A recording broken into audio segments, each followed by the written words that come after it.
Hello friends, welcome to my YouTube channel the way pass education. So friends, এই মুহূর্তে পশ্চিমবঙ্গে প্রাথমিকে একটা গুরুত্বপূর্ণ আপডেট তোমাদের সামনে শেয়ার করব এবং একটা নয় অনেকগুলো আপডেট রয়েছে। যে পশ্চিমবঙ্গে কিছুদিন আগে শুনেছিলে যে প্রাথমিকে কিন্তু সেমিস্টার পদ্ধতি চালু হওয়ার কথা ছিল এবং চালু করার জন্য পর্ষদ সভাপতি একটা সাংবাদিক বৈঠক করেন এবং সেই বৈঠকে তিনি বলেন যে ক্রেডিট স্কোর হিসাবে সেমিস্টার চালু হবে। এই সেমিস্টার ভিত্তিতে কিন্তু এরপর প্রাথমিকে পরীক্ষাগুলো হবে। কিন্তু আজকে সকলে দেখেছো বিভিন্ন সংবাদ মাধ্যমে অর্থাৎ টেলিভিশনে দেখেছো যে আজকে মাননীয় মমতা বন্দ্যোপাধ্যায় মুখ্যমন্ত্রী তিনি বললেন যে কিভাবে সেমিস্টার পদ্ধতি চালু করা যায়, কেন বা সেমিস্টার পদ্ধতি চালু করতে হবে, এইসব করে কিছু লাভ নেই। বিভিন্নভাবে কিন্তু তিনি রাজ্যের শিক্ষামন্ত্রী ব্রাত্য বসুকে ধমক দেন এবং অনেক প্রশ্ন কিন্তু এখান থেকে উঠে আসছে যে তাহলে শিক্ষা পদ্ধতি কোন দিকে, একটা শিক্ষা পদ্ধতিতে নতুন কিছু বিষয় আসছে সেটা নিয়েও কিন্তু একটা দ্বিমত দেখা দিচ্ছে সরকারের মধ্যে। অন্যদিকে প্রাথমিকের শিক্ষক নিয়োগের ক্ষেত্রে কিন্তু আজকে 2 তারিখ অর্থাৎ 2 জানুয়ারি 2025 বছরের শুরুতেই কিন্তু আবার 2022 টেট চাকরি প্রার্থী সকলে কিন্তু ইন্টারভিউ নোটিশের জন্য বিকাশ ভবন অভিযান করেছিল।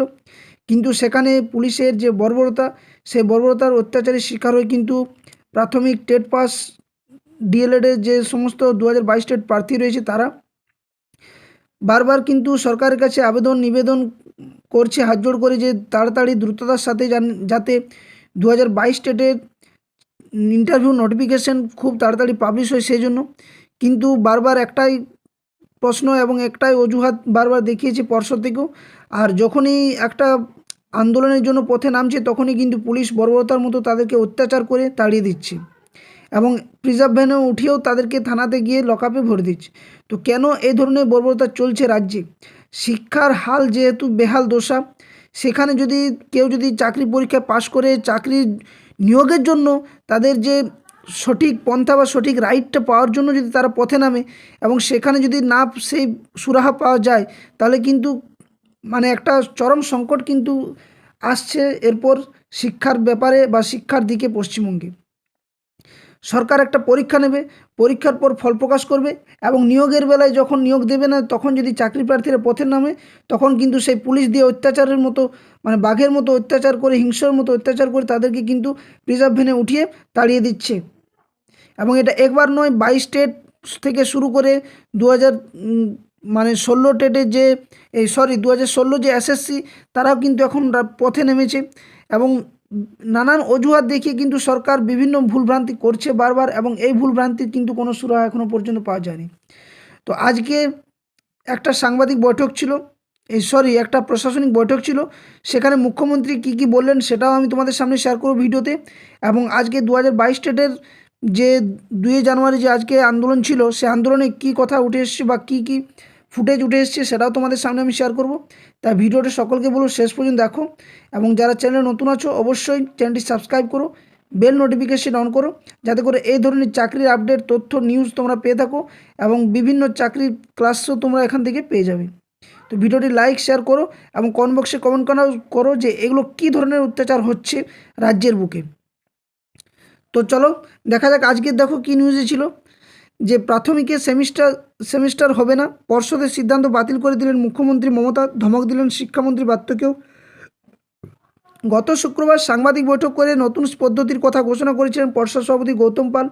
2025 শিক্ষাবর্ষ থেকে এই পদ্ধতি প্রাথমিকের পড়ুয়াদের মূল্যায়ন হবে বলে জানানো হয়েছিল পর্ষদ তরফ থেকে। কিন্তু semester system will not be implement in primary education says CM Mamata Banerjee. অর্থাৎ মমতা ব্যানার্জি নিজে বলে দেন যে এই সেমিস্টার পদ্ধতি কিন্তু প্রাথমিকের জন্য নয়। গত সপ্তাহে ফলাও করে প্রাথমিক স্তরে পরীক্ষা পদ্ধতি বদলের ঘোষণা করেছিলেন পর্ষদ। বছরের শুরুতে পর্ষদের সেই ঘোষণাকে বাতিল করে দিলেন মুখ্যমন্ত্রী মমতা বন্দ্যোপাধ্যায়। সরকারের শীর্ষ স্তরে আলোচনা না করে নীতিগত সিদ্ধান্ত নেওয়ার কারণে শিক্ষামন্ত্রী ব্রাত্য বসুকেও প্রকাশ্যে ধমকও শুনতে হলো মুখ্যমন্ত্রীর কাছ থেকে। নবান্ন সভাঘরে বৃহস্পতিবার আজকে প্রশাসনিক বৈঠক করেন মুখ্যমন্ত্রী। এক এক করে বিভিন্ন দপ্তর ধরে কাজের হিসাব নিচ্ছিলেন মুখ্যমন্ত্রী। শিক্ষা দপ্তরে পালা আসতে প্রাথমিকে পরীক্ষা ব্যবস্থার বদলের ঘোষণা নিয়ে ক্ষোভ উগরে দেন মুখ্যমন্ত্রী। স্পষ্ট জানিয়ে দেন যে প্রাথমিকে কোনো সেমিস্টার হবে না। কিভাবে ওই ঘোষণা হলো, কেন মুখ্যমন্ত্রীকে বা মুখ্য সচিবকে বিষয়টি জানায়নি শিক্ষা দপ্তর, তা নিয়ে শিক্ষামন্ত্রী ব্রাত্য বসুকে সর্বসমক্ষেই কিন্তু ভর্ৎসনা করেন মমতা। শিক্ষামন্ত্রী প্রথমে জবাব দিতে গিয়ে বলেন, মুখ্য সচিবের কাছে জমা দেওয়া হয়েছে, আপনি অনুমোদন না দিলে বিজ্ঞপ্তি জারি হবে না। সেই জবাব শুনে আরও ক্ষুব্ধ হন মুখ্যমন্ত্রী। তার কথায় অনুমোদন হয়নি তো কাগজে বেরোলো কী করে? যা মেসেজ বা বার্তা যাওয়ার তা তো চলে গেল। প্রশাসনিক বৈঠকে মুখ্যমন্ত্রীর ধমক শোনার পরে ব্যর্থকে দৃশ্যতই বিলম্বিত দেখিয়েছি। প্রশাসনিক বৈঠকে তবে কোনো বাক্য ব্যয় না করে শিক্ষামন্ত্রী জানিয়ে দেন, প্রাথমিকের সেমিস্টার পদ্ধতি চালু হবে না। অর্থাৎ যে খবরটা কিছুদিন আগে তোমরা দেখেছিলে, পর্ষদ সভাপতি বলেছিলেন যে সেমিস্টার সিস্টেম চালু হবে, কিন্তু আজকের যে সভাঘর ছিল, বৃহস্পতিবার প্রশাসনিক যে বৈঠক ছিল, সেখানে মুখ্যমন্ত্রীর বার্তা অনুসারে কিন্তু শিক্ষামন্ত্রী সরাসরি জানিয়ে দেন যে এই সেমিস্টার পদ্ধতি কিন্তু প্রাথমিকে চালু হবে না। আরও কিছু তথ্য তোমাদের সামনে দিচ্ছি। কেন তিনি সেমিস্টার পদ্ধতি চান না তারও বিশদে ব্যাখ্যা দেন মমতা। মুখ্যমন্ত্রী কথাই বলেন, আমি চাই ছাত্রছাত্রীদের ভার কমাতে, আর সেখানে কিনা সেমিস্টার। ওটুকু ছেলেমেয়েরা টুইঙ্কেল টুইঙ্কেল বলছে লিটিল স্টার শিখছে, আর তাদের বলা হচ্ছে সেমিস্টার করতে। কোনো সিস্টেমের হবে না, এই সেমিস্টার হবে না। পাশাপাশি মুখ্যমন্ত্রী বার্তা দিয়েছেন, কোনো নীতিগত প্রশ্নে সিদ্ধান্ত নিলে তাতে আগে তার অনুমোদন নিতে হবে, আগে জানাতে হবে। নবান্নের আমলাদের একাংশের বক্তব্য, বৃহস্পতিবারের বৈঠকে মুখ্যমন্ত্রী নির্দিষ্টভাবে শিক্ষা দপ্তরের উদ্দেশ্যে কথা বললেও আসলে সব দপ্তরের ক্ষেত্রে এই বিষয়টি প্রযোজ্য। অর্থাৎ কোনো দপ্তরেই নীতিগত প্রশ্নে মুখ্যমন্ত্রী দপ্তরকে এড়িয়ে সিদ্ধান্ত নিতে পারবে না।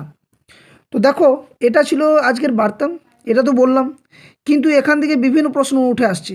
তাহলে শিক্ষামন্ত্রী বা পর্ষদ এদের কি তাহলে কিছুই হাত নেই? এনারা কি শুধুমাত্র কাঠের পুতুলের মতো? তার জন্য কি প্রাথমিকে নিয়োগের ক্ষেত্রে একমাত্র মমতা ব্যানার্জি ছাড়া কোনো উপায় নেই? তো এই বিভিন্ন প্রশ্ন কিন্তু একাংশ থেকে উঠে আসছে, এবং আমি তোমাদের ইউটিউব মাধ্যমে চ্যানেলের মাধ্যমে এটাই বলতে চাই যে এই বার্তাগুলো যদি পোষণ করতে হয়, বা এই বার্তাগুলো যদি বারবার উঠে আসে, যে কারো কোনো যদি ভূমিকা না থাকে, একজনের ভূমিকায় বা একজনের কথায় যদি শেষ কথা হয়, তাহলে সম্পূর্ণ যে নিয়োগ প্রক্রিয়াগুলো আটকে রয়েছে, বা এই যে শিক্ষার ক্ষেত্রে যে এই বেহাল দশা, তাহলে একজন মানুষ হিসেবে কি করে এগুলো সুরাহা করবে?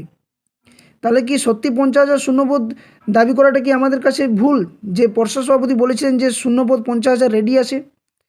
প্রাথমিকের ক্ষেত্রে এই ধরনের যে দ্বন্দ্ব বা এই ধরনের যে অসন্তোষ দেখা দিচ্ছে বারবার, 2022 টেট চাকরি প্রার্থীরা বারবার যে পথে নামছে কিন্তু তার সুরাহা পাচ্ছে না। তাহলে এবার কোথায় গিয়ে সেই সুরাহা পাওয়া যাবে?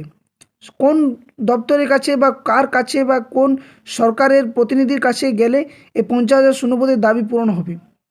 তো সকলে কিন্তু আজকের এই যে আমি বার্তাটা দিলাম সেটা থেকে তোমরা বুঝতেই পারলে। তো আজ দেখেছো তোমরা সকলে যে 2022 টেট চাকরি প্রার্থীরা কিন্তু পথে নেমেছে, এবং পথে নামার সাথে সাথে তাদেরকে অতি দ্রুততার সাথে কিন্তু পুলিশ কিন্তু তাদেরকে বর্বরতার মতো অত্যাচার করে তাদেরকে প্রিজার্ভ ভ্যানে তুলে, এবং এই ধরনের বিরল ঘটনায় হবু শিক্ষক শিক্ষিকাদের উপর যে অত্যাচার, সেটা কিন্তু পশ্চিমবঙ্গের বুকে হবে না তো কোথায় হবে? এমন মানে যে অবস্থা আজকে শিক্ষার দিকে দেখা দিচ্ছে। তো দেখা যাক আজকে 2022 টেটের আজকের আন্দোলনের যে সমস্ত তথ্যগুলো উঠে এসছে বা কী ভিডিও ক্লিপ, সেটা আমি তোমাদের সামনে একটা ছোট্ট আকারে শেয়ার করছি। তো অবশ্যই ভিডিওটা দেখো এবং লাইক শেয়ার করো, যারা চ্যানেল নতুন আছো সাবস্ক্রাইব করো। তো দেখো আজকে কি ফুটেজ উঠে এসছে এবং কীভাবে পুলিশ অত্যাচার করেছে 2022 টেটদের যারা হবু শিক্ষক শিক্ষিকা তাদের প্রতি।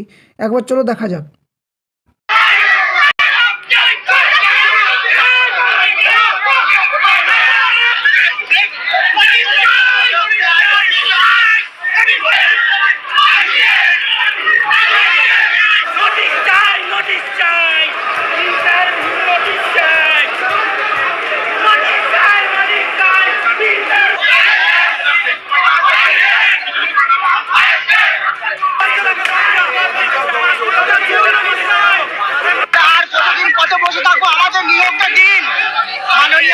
মাননীয় পর্ষদ সমিতির কাছে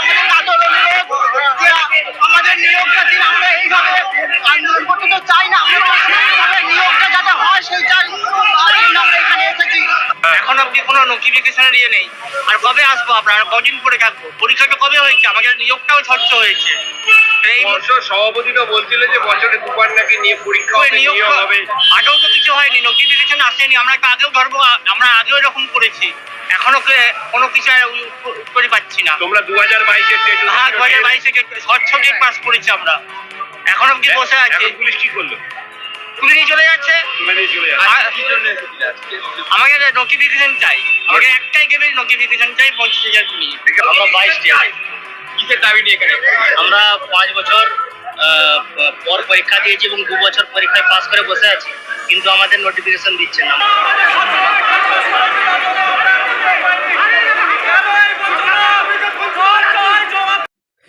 তো তোমরা দেখলে কিভাবে প্রাথমিকে 2022-এর যে চাকরি প্রার্থীরা ছিল তারা কিন্তু আজকে তাদের 50,000 শূন্যপদের দাবিতে পথে নেমেছিল।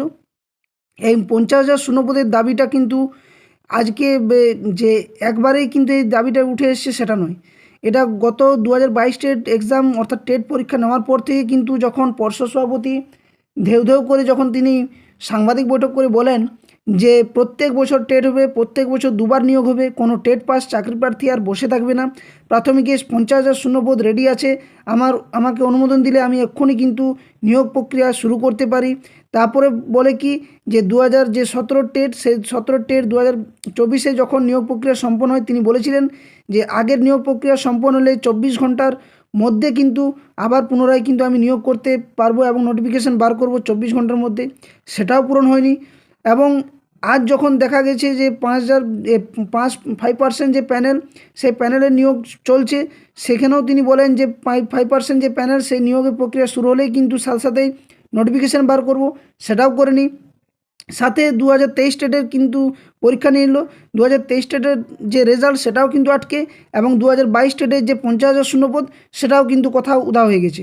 বারবার ওনার কাছে যখন ভোটের আগে বা যে কোনো প্রশাসনিক ব্যক্তিবর্গ রয়েছে বা কোনো রাজনৈতিক ব্যক্তিবর্গ রয়েছে, সমস্ত মানুষের কাছে যখন 2022 টেট চাকরি প্রার্থীরা নোটিফিকেশনের দাবিতে 50,000 শূন্যপদের দাবিতে দ্রুত ইন্টারভিউ নোটিশের দাবিতে যায়, তখন একটাই কথা যে খুব তাড়াতাড়ি তাদের নিয়োগ করা হবে।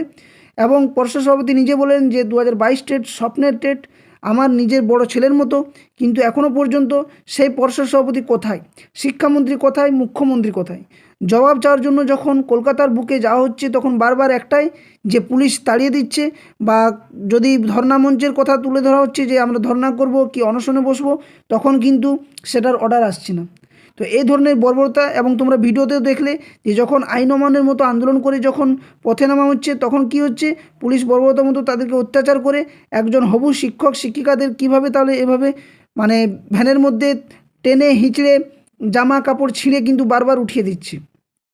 তাহলে এই ন্যায্য দাবিগুলো কী জন্য, বা এই ন্যায্য দাবিগুলো যখন করা হচ্ছে তখন এই সরকার কেন এর প্রতি হেলদোল দেখাচ্ছে না?